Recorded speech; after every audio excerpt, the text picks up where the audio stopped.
Hi guys, this is Christina from Empower Your Soul. I wanted to share my experience with mental health and a little bit about my background. So for me, I've suffered with mental health for a very long time, and I did it in silence because I was so afraid and embarrassed and ashamed to speak about it to family and friends, thinking what would they think of me. So I actually hid this condition from people.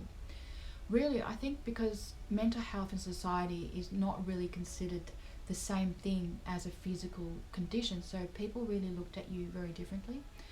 And I found that people will say to you, oh, snap out of it, you'll be fine, you can just get over it, just think happy thoughts and think affirmations.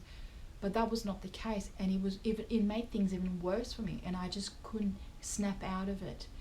So I really struggled being that optimistic, happy going, think positive thought. That did not work for me. It did the reverse. It made me feel even worse and made me go down even further.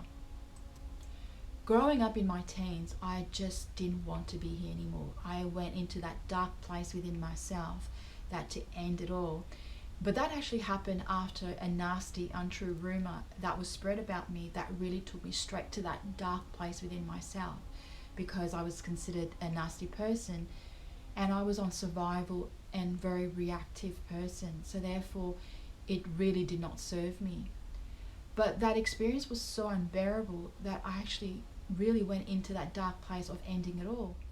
Thank God for something miraculous that happened that day. I literally couldn't remember what I was going to do. I hop on the bus and then I just went home, forgetting about everything what I was going to do. And I remember that evening I started praying and I started asking for courage to keep going and to have a bright face. But the experience was so intense, and it was such a hell for me that it actually turned me into a people pleaser. And I wasn't actually living from an authentic place of myself, but instead living from that fear of rejection that no one will like me. And then one day I actually really thought about it and asked myself, but that took a long time to do that, and asked myself, what is it going to be, Christina? Are you going to live for yourself, or is it you're going to live for everybody else? But it took me such a long time to get to that place, to make myself a number one priority. That's why now my whole focus is about speaking and having this healthy relationship with yourself first. It's so crucial and important, because I was the one who had to do all the hard work, not everybody else. Me, I'm the one who had to climb myself out of the darkness and into my light. So I had to really fight. I had to find that inner strength and courage to get myself out of there and to transform my life. Because if I didn't do this, I would have been still lost and still lying to myself, trying to be so many things to many different people, and still living in that state of fear and anxiety and at the mercy of other people. So the second mental health experience I've had was that no one prepared me for was for postnatal depression. And that was worse than my teenage years, because my life actually turned upside down. And again, I just didn't want to be here anymore. It took me back down again to that dark place. Felt like a horrible person, but now things were different because I had two little people depending on me. So I watched everyone else having the best time of their lives, being that loving and enjoying motherhood. And I just didn't feel that. I was in hell. And I wanted it all to go away because it was just too much.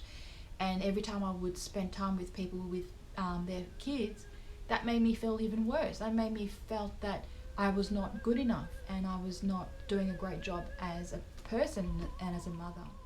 What saved my life was my inner work, my spirituality, me walking my spiritual path.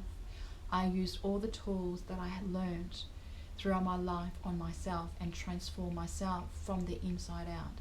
So now I can really step into my own inner power to really teach what I preach. And that is why I'm very passionate and serious about what I do, because I know how it's like to live in that darker place within yourself and to rise above your adversity. And now I want to change and save the lives of others, because I know how it is to have no one in your corner. For more information about what I do, visit my website or contact me directly. The link is in the bio. But for now, take care and I'll see you next time. Okay, bye.